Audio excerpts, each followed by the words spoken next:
शाह वजीर दुआ ते होया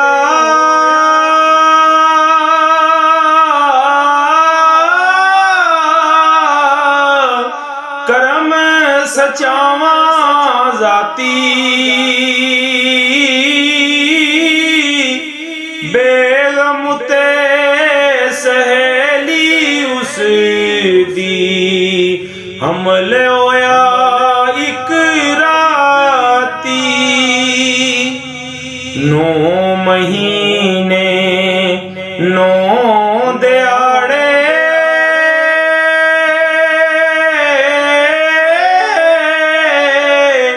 नौ सात थी पिछे दोनों रब बेटे दीते आए नी दिन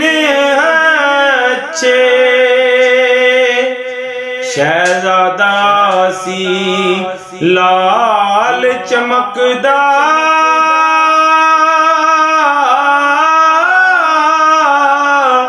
सूरज शक्ल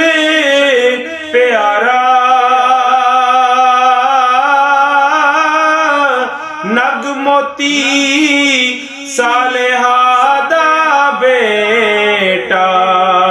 चन जया चमकारा दाई वेख होई सोदाई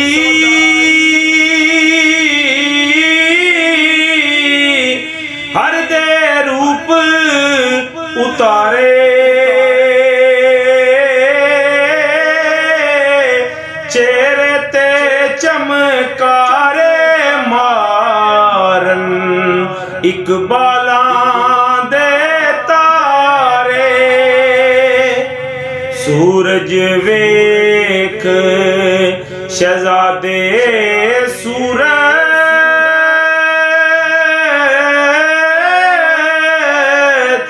छुप